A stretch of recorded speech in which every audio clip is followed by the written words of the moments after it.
Bom dia, pessoal! Estamos começando o nosso programa ao vivo com Henri Cristo aqui na Soust, em Brasília.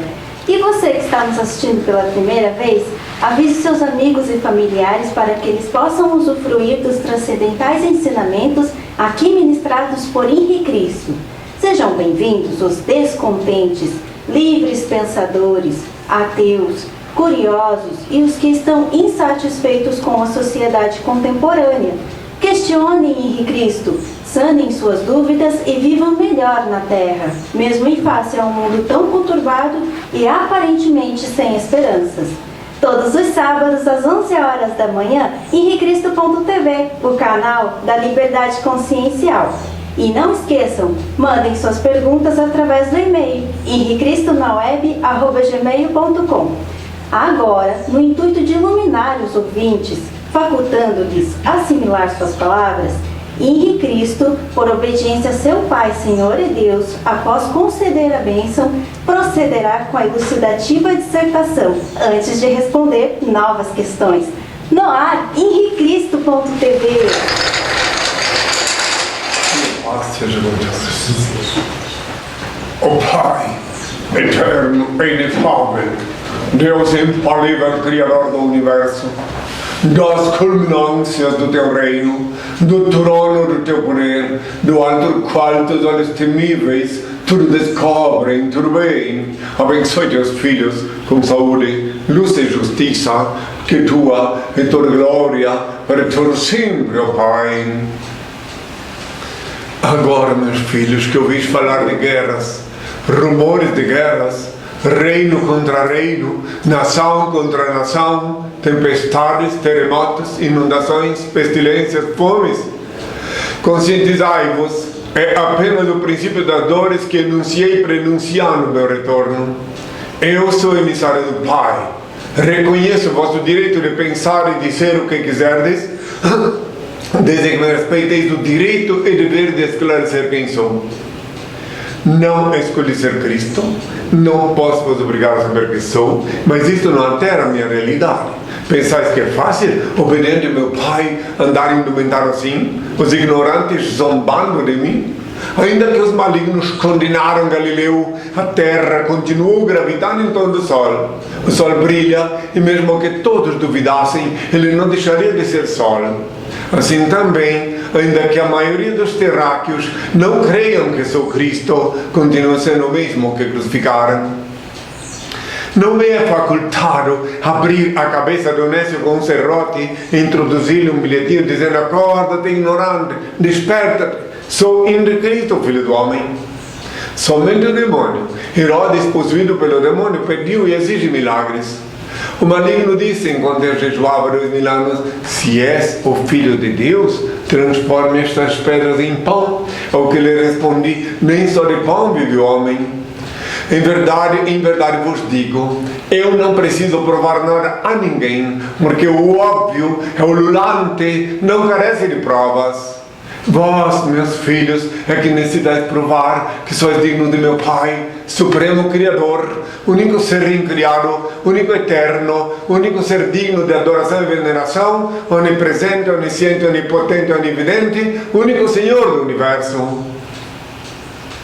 Lembrai-vos que eu adverti: orai e vigiai que ninguém vos engane, porque muitos virão em meu nome. Mateus 24, versículos 5 e 24. E os lobos em pele de ovelha, Mateus 7, versículo 15, vieram em meu nome antigo, obsoleto Jesus. Enganaram, fizeram prodígios e com o fruto da delituosa chantagem do dízimo e venda de falsos sacramentos, adquiriram emissoras de rádio e televisão. É justo para me distinguir deles, meu Pai me reenviou com um novo nome, Henri, Apocalipse 3, versículo 12. Henri é o nome que eu paguei com meu sangue na cruz, I-N-R-I. Henri, o nome que Pilatos escreveu acima de minha cabeça quando eu agonizava na cruz, quando cuspiam no meu rosto, quando me humilhavam, quando se cumpriam as Escrituras. Henri é o nome que custou o preço do sangue. Guardai-o em vossas cabeças e sereis fortes e felizes, meus filhos. Meu coração bate forte de amor por todos vós. Benditos são os olhos que me veem e veem quem sou. Benditos são os ouvidos que me ouvem e me reconhecem pela minha voz. Bem-aventurados sois vós, vós que me escutais, que eu só vos falo, que eu escuto do meu Pai que é em mim. Que a paz seja com todos. Vamos então à primeira pergunta, que é do Tiago, de Salvador, Bahia. Bom dia, Henri. Sobre o mistério da transfiguração, você explica que o Elias era o espírito de João Batista desencarnado e o de Moisés sendo o seu próprio. Naquele momento, seu corpo resplandeceu, sendo totalmente preenchido pelo Altíssimo. Mas se nenhum templo pôde contê-lo, devido à sua extensão comportar o próprio cosmos, como pôde, naquele instante, o Pai estar em uma indumentária carnal? Essa pergunta dele está complicada, é muito comprida. Diz a última frase. Devido à sua extensão comportar o próprio cosmos, como pôde, naquele instante, o Pai estar em uma indumentária carnal? Comportar o próprio cosmos, ela falou? A extensão de Deus comportar tudo. Ah, tá. Bom, eu estou cansado de dizer aqui todo dia e reitero sempre de novo que meu Pai, Senhor Deus, que também é vosso Pai, se assim o compreendeis, é onipresente, onisciente, onipotente e onividente. Então, onipresente, ele abrange todo o universo. E mesmo aqueles que não creem que ele existe, que não sabem que ele existe, ou que, enfim, que não queiram tomar consciência da existência de Deus, ainda assim, se tem sangue, se estão vivos, são vivificados em cada célula de corpo, em cada partícula do sangue, pelo Altíssimo, pela onipresença do inefável. Então, quanto a isso, agora, o que eu pensei, se eu entendi bem essa pergunta dele, da transfiguração, de que estava lá Moisés e Daniel. Elias, ou melhor, Elias. Bom, então, se eu entendi bem, o que ele queria mesmo saber é como é que podia estar lá. É isso que ele queria saber? Como é que o seu Pai, que tem a extensão do universo inteiro, estava naquele momento no seu corpo? É isso que ele queria saber? Ia caber no seu corpo, sendo que Deus é o cosmos. Que o senhor... Agora sim, porque a pergunta é diferente do que aquelas que me trouxeram até agora sobre esse assunto. Porque naquele momento, justo naquele momento, e em alguns raros momentos, os que têm, por isso que eu disse, bem-aventurados os corações puros, eles verão Deus. Aqueles que têm um coração puro, tem alguns raros momentos que eles veem a luminosidade, a majestosa e inefável presença de meu Pai. Então é por isso que nem todos podiam ver. Se eu estivesse no meio de uma multidão, às vezes 3, 4, 5 pessoas podiam ver. Por isso que há 2000 anos eu disse assim, o reino de Deus não vem com aparato, não vem com aparência exterior. O reino de Deus está no meio de vós. Porque o reino de Deus é um reino magnético, de energia, sinais e luz. Não é um reino edificar um prédio, enfim, é um reino sutil, que quanto menos esperto vai sentir a magia, a presença de Deus. E para completar então a resposta à pergunta dele, quero lembrar a todos aqueles que foram enganados dizendo que eu há 2000 anos dizia que era Deus, ou que eu era Deus. Quero que lembrem-se que na hora da crucificação eu disse, Pai, me abandonastes, porque Ele é onipresente, logo Ele não me abandonou, e sim eu quis dizer que senti a ausência da majestosa presença dele, porque meu Pai não aceita receber cuspidas, chibatadas, né? Então a majestade dele, eu senti a ausência da majestade dele, ficou só em mim aquilo que vivifica cada célula de vosso corpo e cada partícula de vosso sangue. Essa coisa, vamos ver se espero que ele compreendeu. Todos compreenderam aqui? Sim ou não? Sim. Então tá bom, fica minha paz. Alfred, de Joinville. O senhor pretende ocupar o lugar do Papa, reivindicando para si o trono de Roma? Ai, que coisa terrível. Eu jamais aceitaria sentar naquela cadeira incandescente. Jamais. Entende? Quero que saibam. Entende? Eu estou aqui cumprindo a vontade do meu Pai. O Senhor, meu Pai, fez com que eu procedesse com um ato libertário lá em Belém do Pará em 82. Lá em Belém do Pará mesmo, um sacerdote jogou uma cadeira para tentar me derrubar do altar. E aí o meu pai disse que aquela cadeira seria a oficialização do reino dele, que ela serviria para oficializar o trono dele, ora existente aqui no altar da casa do meu pai. Se der para, não dá para mostrar a cadeira lá em cima do altar? Dá para mostrar? Não? Mostra lá para eles verem. Que eles jogaram a cadeira, né? Isso fazem 30 e tantos anos. E meu pai disse, ó, senta nessa cadeira, dá para ver que ela está sentada lá? Ela mostra que eu estou sentado na cadeira. Essa cadeira jogaram para legalizar, para oficializar o trono que haverá em minha casa, disse o Senhor. Daí se cumpre aquela parte que está no Apocalipse, um trono branco, mas é do meu pai, eu apenas venho aqui por ordem dele, né? Cumpro a vontade dele. E se não fosse isto, eu não me sentiria seguro, não teria autoridade para sentar aqui no trono que o Senhor designou, que o Senhor profetizou, que o Senhor anunciou há milênios. Bom, isso é uma coisa que até por sinal eu acho que ele já entendeu. Em resumo, eu não quero o lugar de ninguém. Em resumo, eu não quero a cadeira, o trono de ninguém. Eu quero só o que meu pai me dá.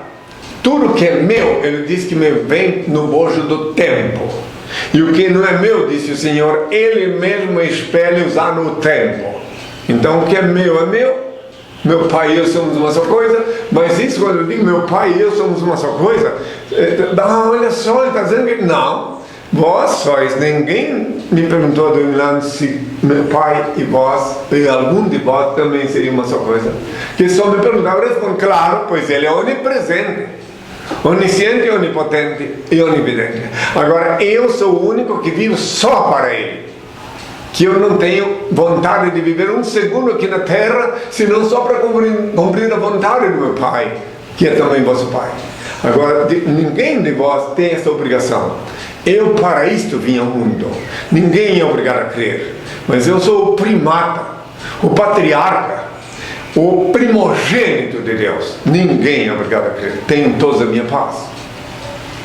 Leandro, do Rio de Janeiro. Henri, quando um espírito reencarna precocemente num corpo evoluído por conta de matrizes bestiais, etc., ele ainda assim pode evoluir mesmo no corpo errado, aprendendo talvez com pessoas já evoluídas? Um espírito que reencarna, oriundo de um quadrúpede, por exemplo, é isso? Isso. É isso que eu pergunto? Sim. Claro, se chegou a hora, porque todos vieram um dia de um quadrúpede. Ninguém é obrigado a crer. Eu sei que tem pessoas que ficam horrorizadas. Eu vejo pessoas, inclusive, olha bem, ó, eu insisto em dizer que eu sou primata. Preste atenção para aqueles que acham que é uma ofensa ser chamado de macaco. Eu sou o primata albino, macaco que fiquei albino com o tempo, mas sou o primata. Entende? Não tem por que esconder a origem de todos nós. E para aqueles que gostariam de estudar um pouco de biologia, por exemplo, explico que não só eu, mas todos nós viemos da mesma origem. Eu apenas fui o primeiro que... Ai, meus filhos, aguçai vossos sentidos para entender o que eu falo. A primeira ameba que veio da água, o primeiro réptil que rastejou e o primata, o primeiro macaco, se quiserem gorila, o que quiserem, que veio sem cauda, sem rabo. Entendido? Então não precisam se ofender nem se escandalizar. É a verdade biológica. E que se qualquer ser humano for estudar a natureza humana, a natureza em geral, vai chegar a essa mesma conclusão. Tem gente que ignorantemente e idioticamente diz que foi Darwin, só Darwin que veio com essa... Não, milênios antes de Darwin, ou melhor, há milênios Darwin já havia dito isso lá na Grécia, usando o nome de Anaximandro. Vão estudar lá e ver que o Anaximandro foi o primeiro a falar sobre a evolução, falar sobre a origem das espécies, e depois reencarnou e voltou aqui. Um dia a humanidade toda vai tomar consciência. Esse é o preço da liberdade consciencial. Por isso que há 2000 anos eu disse: conhecereis a verdade e a verdade vos tornará livres. É uma questão de se libertar das trevas da ignorância e não ficar aí dizendo: eu não fui. Foi, todo mundo veio. Eu consigo ver, meu pai me mostrou. Por isso que, aliás, até uma das coisas melhores que me concederam aqui na Terra, com a anuência do meu pai, é claro, uma das coisas que é um privilégio para mim, é quando me chamam de louco. Porque aí eu digo, opa, esse é o status melhor que pode me dar, porque me chamam de louco, porque eu não tenho os vícios, os hábitos, eu não gosto, por exemplo, de cheirar droga, eu não gosto de comer comida industrializada, não gosto de ficar em fila, não gosto de comer nada que não é natural. Isso é uma loucura. O que mais que eu ainda enumerei? Tem um lugar onde eu botei na internet, onde eu disse assim, sou louco sim. É um privilégio, esse é o status melhor que me deram, não só de agora, mas já de 2000 anos. Então, quer dizer, porque as pessoas confundem a loucura com a demência. Entende? A loucura é a mãe dos filósofos, dos profetas, dos inventores, e a demência é a deficiência mental. Entende? Olha a diferença. Eu, porque sou, sim, dizem que eu sou louco, sim. Então, um psiquiatra, tenho vários amigos psiquiatras, psicólogos, e eles não podem diagnosticar dentro daqueles parâmetros convencionais para identificar um demente, porque estou num outro patamar. Eu atuo numa outra esfera, meu pai disse, e foi confirmado pelo Dr. Nerival Vargas lá em Belém do Pará, quando fui submetido oficialmente a uma junta psiquiátrica. Meus filhos. Então, para mim, uma vez eu em Curitiba, um cidadão disse assim, poxa, que ele tinha medo disso e daquilo e mais daquilo. Depois eu não tenho. Pois é, porque eu entendi tudo o que ele quer dizer. Que as pessoas têm medo de mim, porque pensam que eu sou louco, e daí com isso eu passo bem, claro. Passo muito bem, que eles pensam que eu sou louco, então não sabem o que pode esperar de mim. É verdade. Mas eu sou louco de amor pela humanidade, pelo meu pai, primeiro de tudo, depois pela humanidade. Veja se não é uma loucura eu continuar amando mesmo aqueles que me traíram, me conspiraram contra o meu reino de luz. Todos eu continuo amando na luz do meu pai, todas as criaturas que se movem sobre a terra. Então não é uma loucura, porque também um detalhe, por que acham que eu sou louco? Porque os normais odeiam, invejam, e eu não sinto essas coisas. Eu não tenho por que invejar ninguém, porque meu pai me deu tudo o que eu preciso.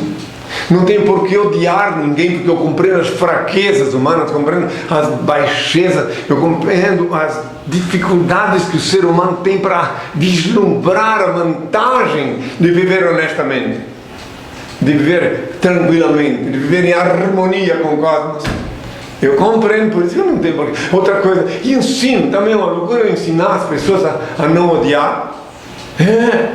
Porque fulano me fez isso, aquilo, eu odeio se eu puder. Não, se você odiar teu irmão, ou se você matar ele, você vai contrair o débito karmático dele.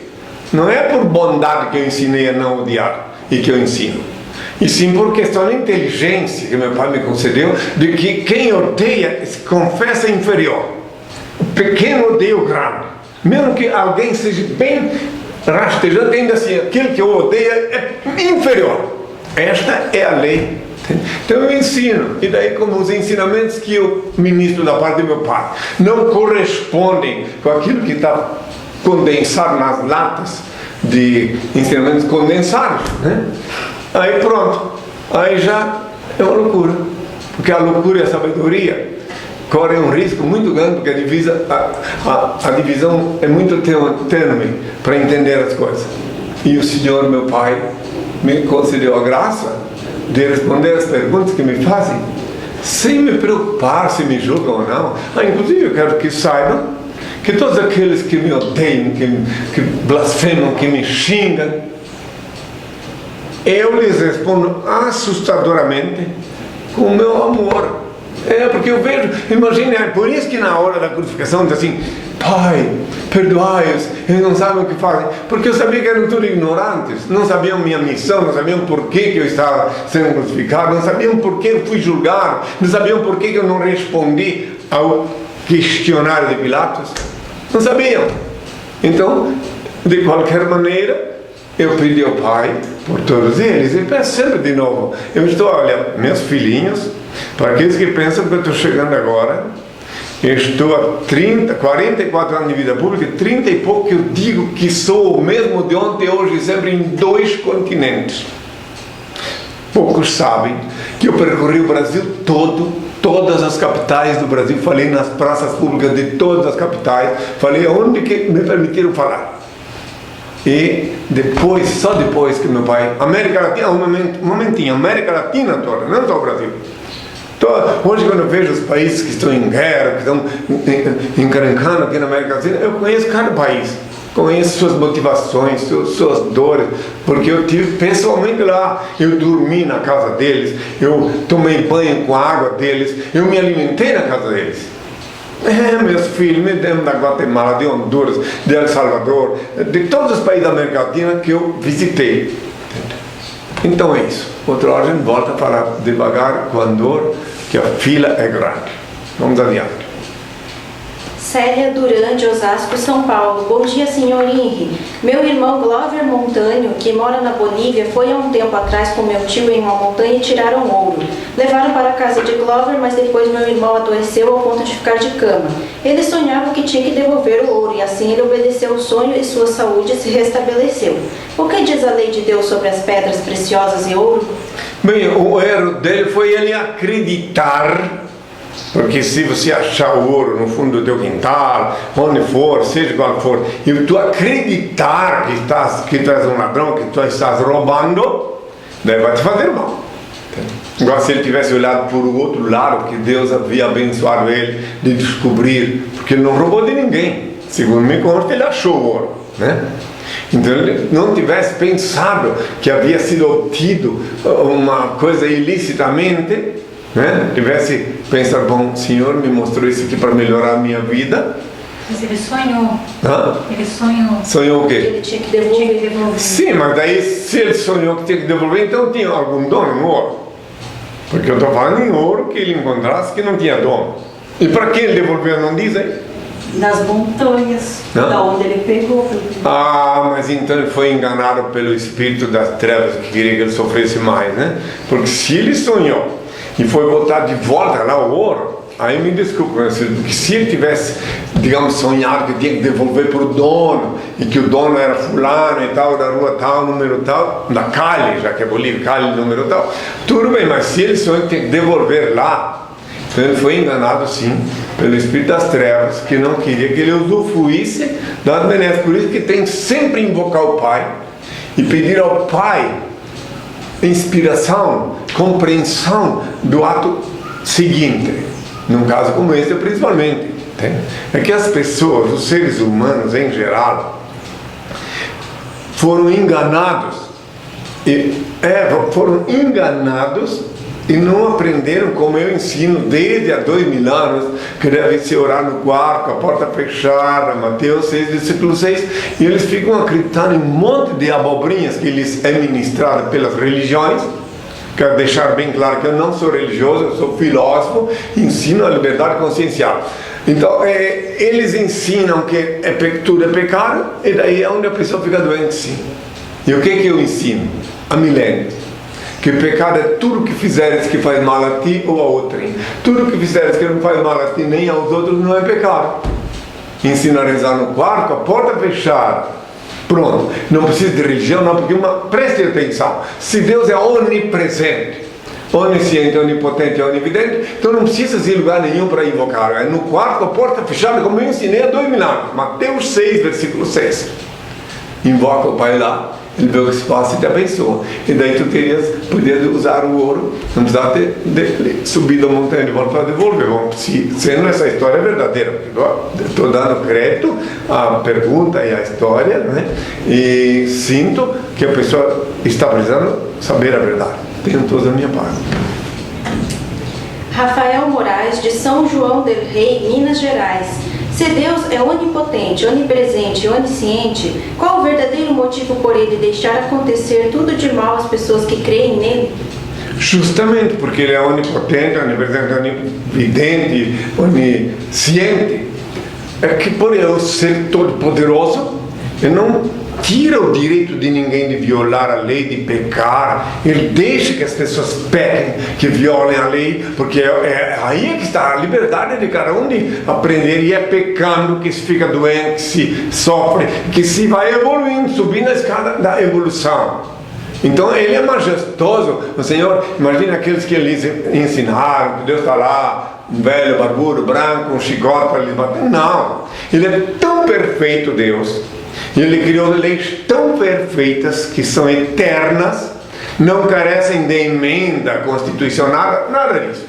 As leis de Deus são perfeitas, então ele não precisa castigar ninguém, mas também não precisa impedir ninguém de violar a lei, de pecar. Ele assiste tudo, porque ele vê tudo, né? E ele sabe que a desgraça de ontem é que prepara o caminho da felicidade de amanhã. Ele sabe. E a evolução. Agora é claro que as pessoas que insistem em viver nas trevas da ignorância sempre vão remar contra a maré. Porque se você quiser, meu filho, tu que me ouves, tu, qualquer um que quiser, pode ir dentro da lei do Senhor, circular em qualquer dimensão da terra, sempre que tiver consciência da lei do Senhor, se lembrar dele, ele sempre te abençoará, sempre te protegerá. Pode atravessar até em locais que estão em guerra. Se tu confiar no Senhor e pensar nele, tu serás sempre vitorioso. Mas ai de ti se tu tiver algum momento que tu titubeias, se tu titubear em algum momento quanto ao poder do majestoso Senhor, se algum momento tu disser, aí mesmo quando está sendo crucificado, Pai, me abandonaste, veja bem que eu perguntei, mas na sequência eu disse, então não entrego o meu espírito, porque eu quis compreender. Quando eu disse, em tuas mãos entrego o meu espírito, porque eu senti, e deve invocar o Senhor na hora de necessidade, deve pedir ao Pai uma luz para enxergar o final do túnel. Devem, invoquem o Pai, orem o Pai Celeste como eu vos tenho ensinado no quarto, a porta fechada. Ele sempre. E outra coisa, se você orar uma vez, quem muito reza não tem tempo para agradar, para se conectar com Deus. Mas se tu rezar uma vez e não sentir a reação, a proteção, então sim, pode mais uma vez, até sentir. Mas depois que sentir, também não fique rezando. Porque quem muito reza, quem fica dedilhando rosário, não tem tempo para conectar-se com Deus. Como eu já disse há 3.000 anos, que aqueles que ficam rezando em público, tocando trombeta diante de suas orações, estão agradando os homens, ou rezando para os homens, para os seres humanos. E quem quer comunicar-se com Deus, cerra-se no seu quarto, invoca-o, e ele vê o que se passa e abençoa. Como eu disse, Mateus 6, versículo 6. Tenham todos a minha paz. Luiz Leopoldo, de Santa Cruz, Rio Grande do Sul. INRI, hoje é o Dia das Mulheres. Por que as mulheres estão ocupando mais os espaços dos homens? É porque nós não confiamos em nós, ou o mundo vai ser dominado por elas mesmo e estão aos poucos já assumindo? Eu trabalho com 5 mulheres e um homem que, por sinal, é meu filho.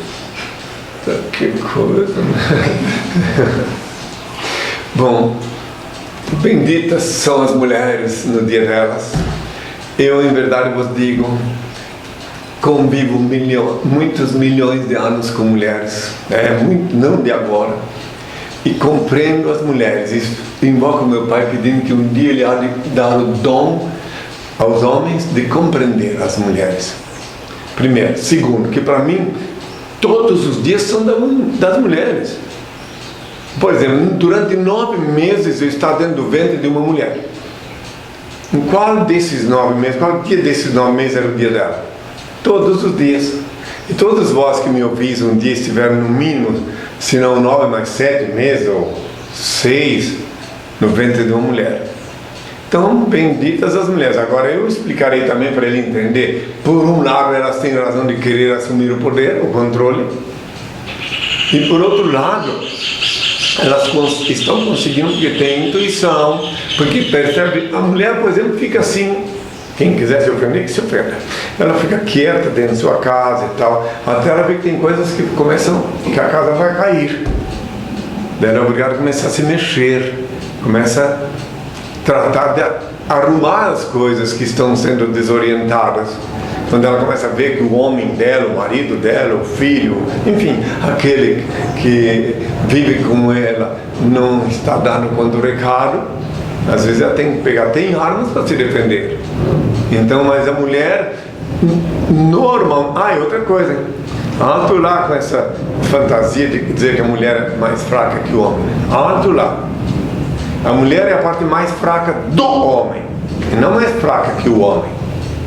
Lembre-se disso. Ela é mais fraca, a parte mais fraca do homem. Exemplo: homem casa, tal, lar, família. Aí depois ele está lá na casa dele, a mulher sai, que ela vai em qualquer lugar, ele fica: onde estará ela? Com quem estará? Pode ver que a parte mais fraca é dele e não mais fraca que ele. E justamente na pessoa da fraqueza da mulher está a força dela, que justamente ela... Aí outra coisa, tem as mulheres, quero deixar bem claro que existe mulher de todo tipo, não vem pensar que eu estou querendo santificar as mulheres. Existe mulher, a maior prova estatística de que eu compreendo as mulheres, que eu tenho muitas comigo, a que está mais tempo comigo, está comigo 30 e poucos anos e tem 86 anos.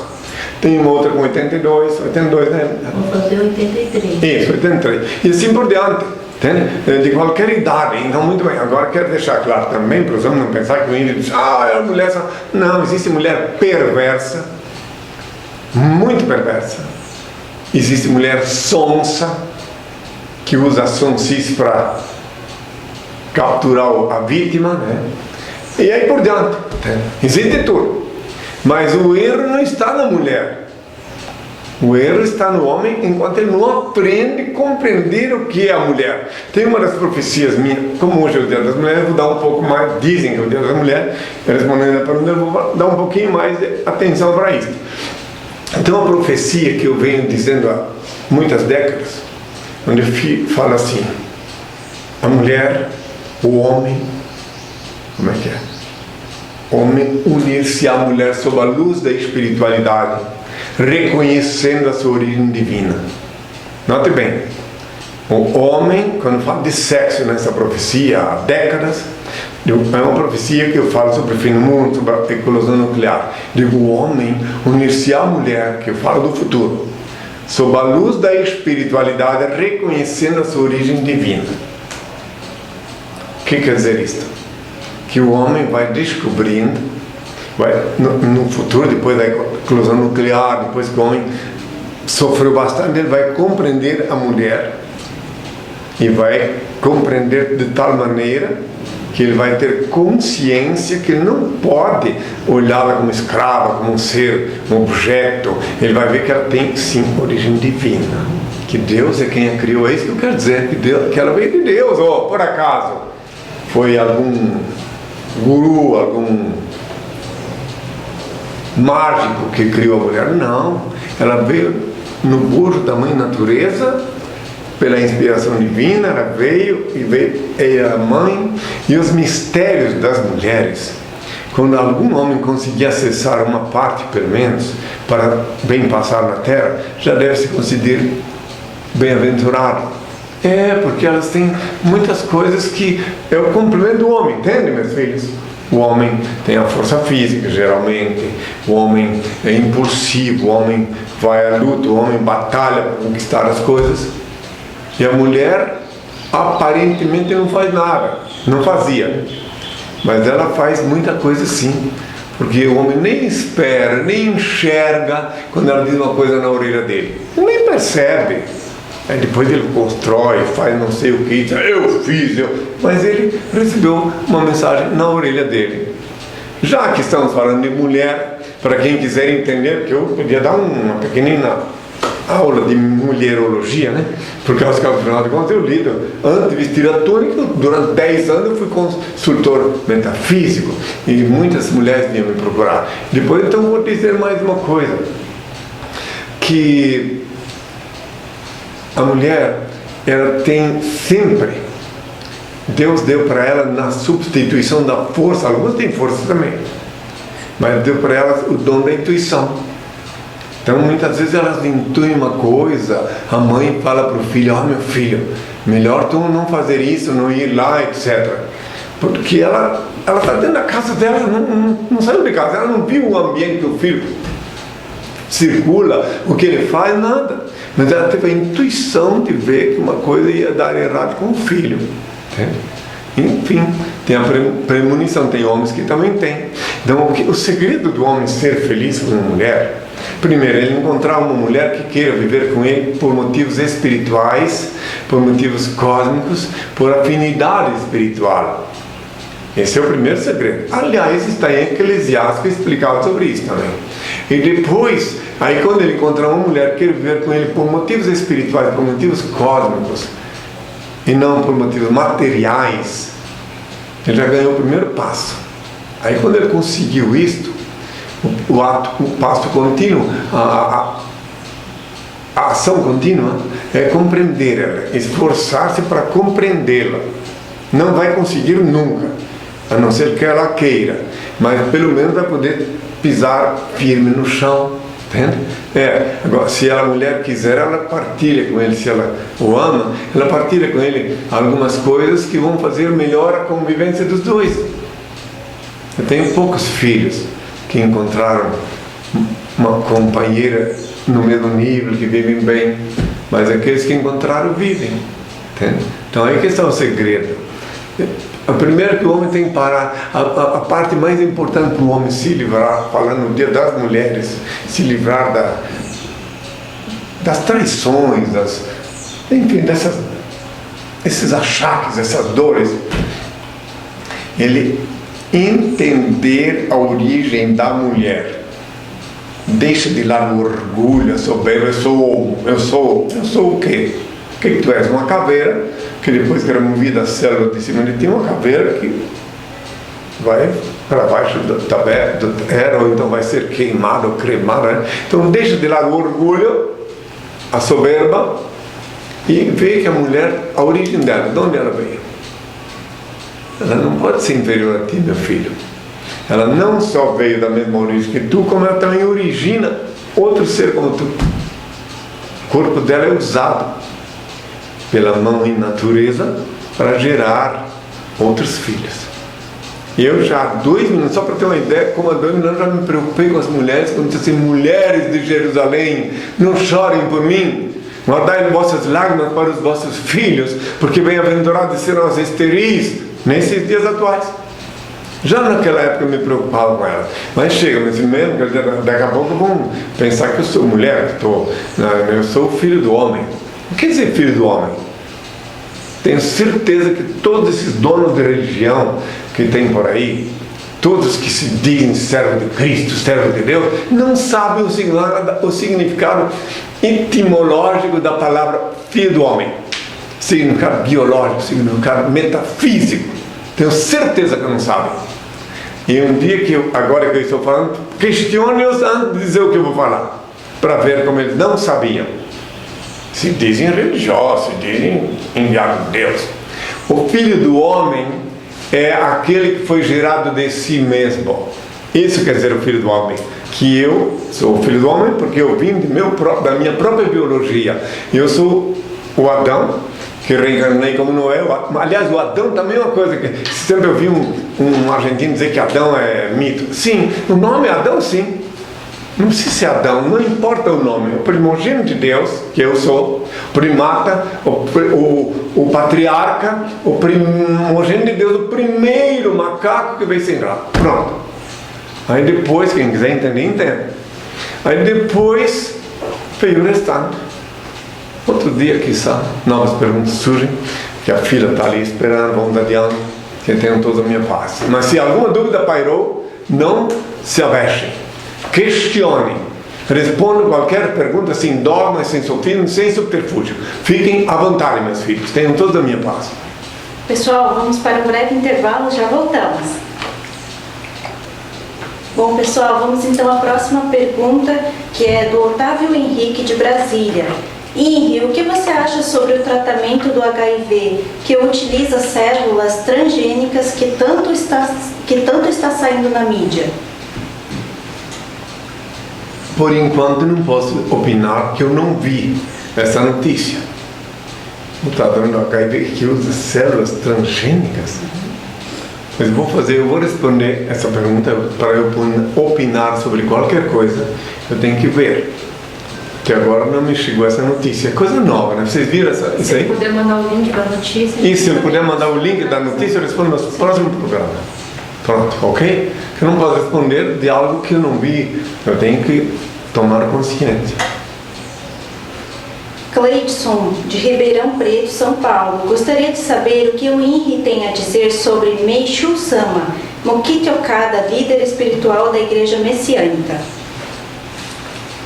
Interessante essa pergunta, né? Esse é um japonês, né? Espertalhão, que ele fundou uma seita lá, que hoje ela está em todo o país, em todo o Brasil. Ele fundou uma seita, como ele não quis enfrentar a realidade, porque ninguém pode, foi muito esperto ele. Não pode chegar a dizer que é Messias, que daí ele ia saber o que é a hostilidade, o ódio. Então ele fundou uma seita com o nome de Messiânica, para dar a entender, a subentender que ele era Cristo. Lá na sequência usa como o Pai Nosso Antigo como uma chave para pegar os cristãos de onde quer que ele envie essa seita. Isso faz, segundo me consta, muitas décadas. Aí quando ele desencarnou, quando ele morreu, aí a mulher dele, para ver que é uma dinastia, a esposa da dinastia, uma malandragem. A mulher dele herdou a seita, depois passou a filha, que é quem deve gerenciar a seita até hoje.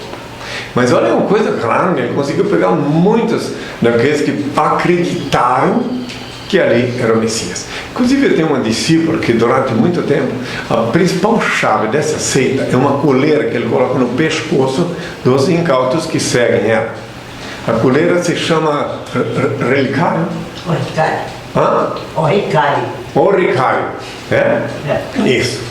Então essa coleira, que todos que se tornam eleitos recebem essa coleira e passam a ministrar uma coisa que se chama de shurei, uma coisa.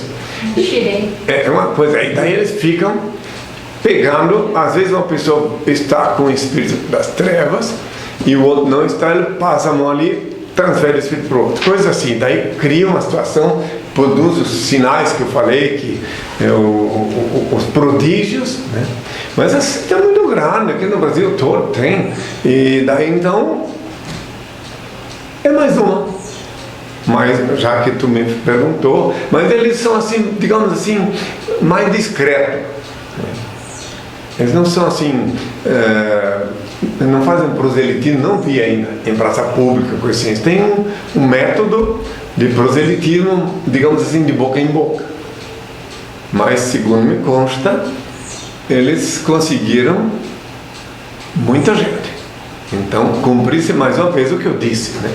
Notem bem, ele é um japonês que não quis assumir, porque isso é uma jogada muito boa. Igual aquele coreano também, não, aquele coreano lá que fundou aquela seita, o nome dele, primeiro se intitulou logo de Reverendo Moon. Ele também ficou muito rico. Aqui na América Latina ele tem muitos bens, muitos imóveis, que as pessoas vão atrair a ele pensando que indo viver com ele com a riqueza e vida escravo. Muito bem, então isso é uma outra coisa, mas também, e assim o Brasil está cheio, tem muitas seitas vindas do estrangeiro, tem uma tal de PL também, que eu, na minha caminhada sobre a Terra, tive a ocasião de encontrar com pessoas disso aí, né? Agora essa seita aí, aqui em Brasília tem, em todo lugar tem essa seita chamada Messiânica, e que eles operam muito bem a economia dos que o seguem, né? E ele deixou a herança para a mulher deixou para a filha uma herança, entende? Herança dos encabeçados. Se mais ou menos é isso aí. Se quiser pode pesquisar, inclusive mais até se quiser sobre esse assunto, mas por enquanto é isso, que ele não teve assim, ele foi tão sagaz esse japonês.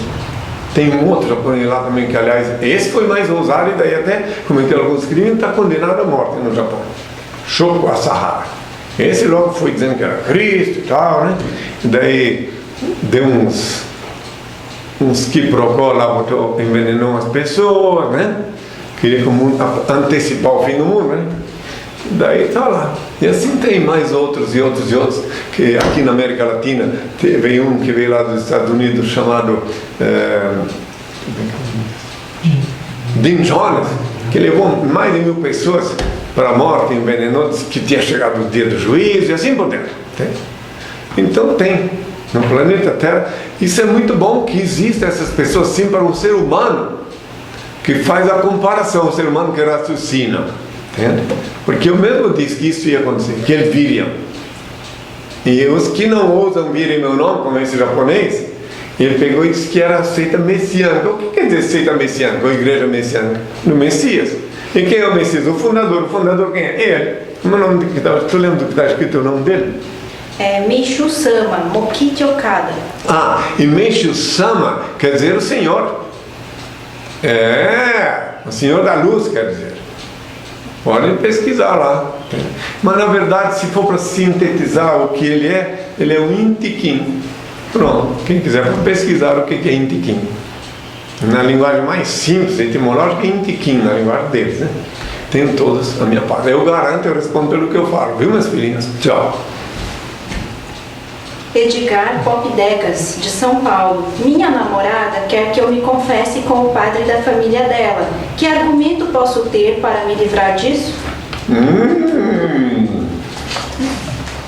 Ela está querendo saber dos segredos, né? Puxa, interessante, né?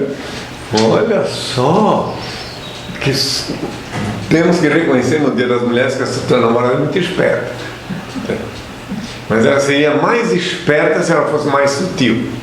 Se ela descobrisse os teus segredos sem te induzir, sem te obrigar ou coagir a partilhar eles com um homem ou com outras pessoas, né? Então essa é a falha dela, que às vezes a pessoa se acha muito esperta e falha. Mas o que eu tenho que fazer para safar disso é pegar a Bíblia, já que ela quer confessar com o padre, né? Com o padre. Então pega a Bíblia, preste bem atenção lá, Mateus 6, versículo 6. Leia lá, que eu disse que é para orar no quarto com a porta fechada. Não mandei ninguém confessar ninguém, não. Liga para ela. Tu queres seguir a doutrina que Cristo deixou. Não precisa nem falar de mim, não, viu?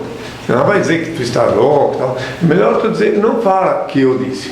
Não precisa. Claro, pode, não é proibido. Mas para evitar constrangimento e tal, porque Cristo é um ser socialmente comprometedor, né, meus filhos? Então, para evitar constrangimento, tu fala para ela, pega a Bíblia, a hora que ela se encontrar contigo, abre a Bíblia, Mateus 6, versículo 6, diz assim, olha só, o que Cristo diz? Tu, quando orares, entra no teu quarto, fecha a porta e orar ao Pai Celeste. Não está escrito em nenhum lugar da Bíblia para tu ir na igreja, entende? Para confessar com ninguém. Mas se tiver escrito, foi o falso profeta que mandou. Por acaso Paulo mandou alguém se confessar? Eu não me lembro disso. Não. Mas foi inventado pelos homens. É para saber os segredos, filho. Para saber os segredos. Aí depois prende o rabo pelo rabo do segredo do indivíduo e é obrigado a andar no cabresto. A quem revelas teu segredo? É um ditado bem antigo, popular, um provérbio. A quem revelas teu segredo, entregas a tua liberdade. Isso é verdade, é uma verdade máxima, universal. Mas tu que sabe na última hora, ainda na última hora, se tu quiseres fazer a vontade dela, já que é o Dia das Mulheres, bom, aí fica a teu critério. Veja bem que eu sou libertador e não o carcereiro. Eu vim a este mundo para libertar o meu povo do jugo dos falsos religiosos, dos grilhões da idolatria, da fantasia e da mentira. Eu amo a liberdade, por isso eu deixo livres os seres que amo. Se voltam é porque me reconheceram e são meus filhos, dignos do meu Pai, Senhor e Deus. Se não voltam é porque jamais tiveram ou terão parte comigo. Lembra-te disso, filhinho, tenho toda a minha paz. João Canário, de Lisboa. Na Bíblia fala que Paulo expulsou um espírito adivinhador de uma mulher que lucrava muito. Atos 16 a 16. Muita gente atribui essa passagem para dizer que é errado adivinhar o futuro. Gostaria que o Henri comentasse. Paulo ficou com inveja dela porque ela estava ganhando muito dinheiro. Ele ficou com inveja. Pô, ela está ganhando mais que eu. Né? Simplesmente, para Paulo. Responder por Paulo. Tem 3 lugares só na Bíblia que ele falou que não precisava ter falado se não falasse um monte de bobagem fora destes. Então esses 3 lugares são 1 Coríntios 15, versículo 9, onde ele diz que ele não é digno de ser chamado apóstolo porque perseguiu a igreja de Deus. Pois em Gálatas 1, versículo 7, onde ele disse que mesmo que viesse um anjo do céu trazer um outro evangelho diferente do que eu deixei Cristo, que fosse anátema. Agora, por último, para fechar com chave de ouro, e para aqueles que querem entender que não tem nada que seguir Paulo, se não quiser seguir um mentiroso, em Romanos 3, versículo 7, finalmente ele confessa que é mentiroso. Se com a minha mentira eu engrandeço Deus, porque me julgar, uma coisa assim. Quem quiser vai lá ver. Romanos 3, versículo 7, onde ele confessa. Então, quando uma pessoa confessa que é mentiroso, que é bandido, e alguém ainda segue ela porque quer ser enganado. Ok? Tenham todos a minha paz. Cristiano Dória, de Belém. A cerca de 2.000 porcos atirou-se no precipício abaixo. Isso quer dizer que os demônios podem influenciar até sobre os animais ou foi um caso isolado? Podem. O demônio pode influenciar sobre os animais, sim, como também os animais estão sujeitos a ser dominados e controlados por espírito de luz. Que o animal ele é animado pelo sopro divino.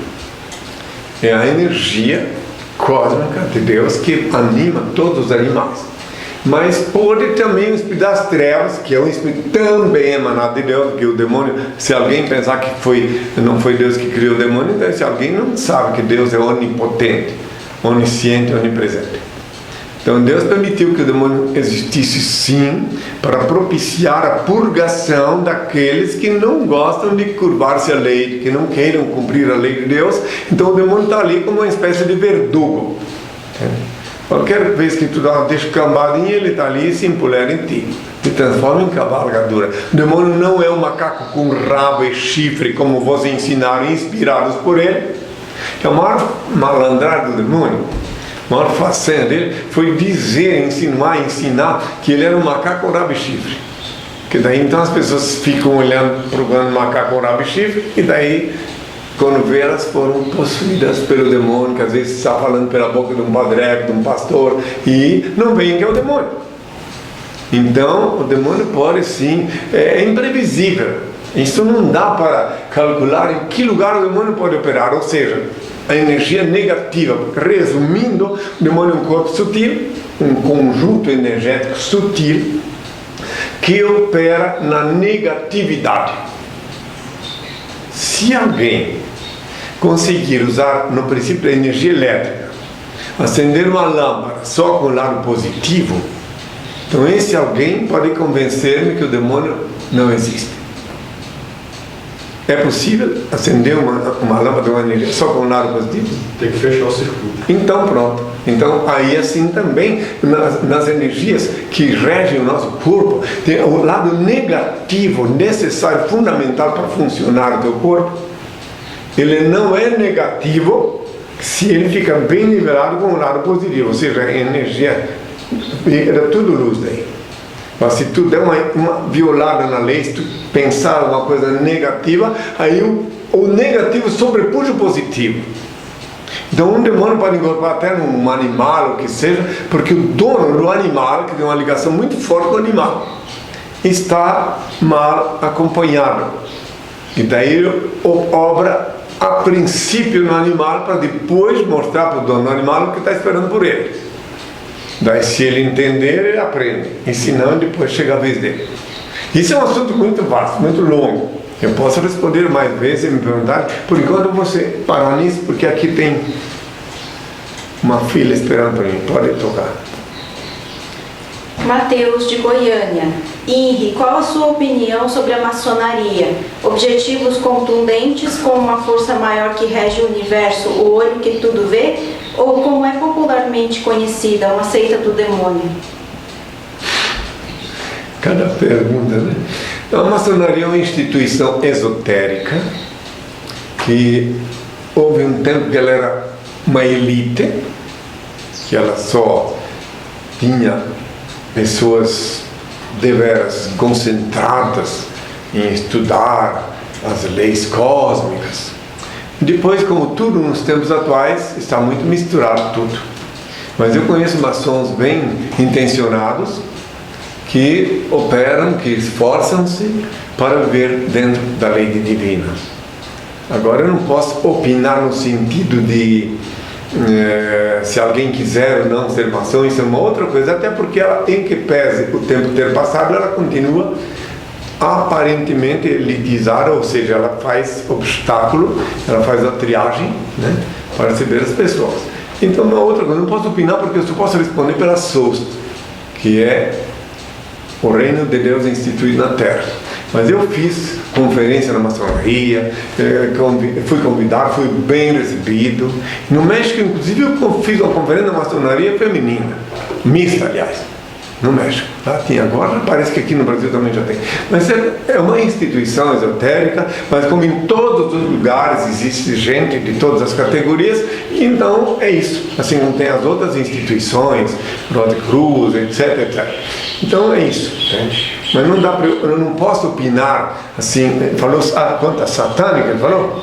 Bom, quanto a satânica, não vou dizer que é uma instituição satânica, porque todas as instituições estão correndo o risco de também sim ter um satã operado. Então não pode dizer que ela é satânica, entende?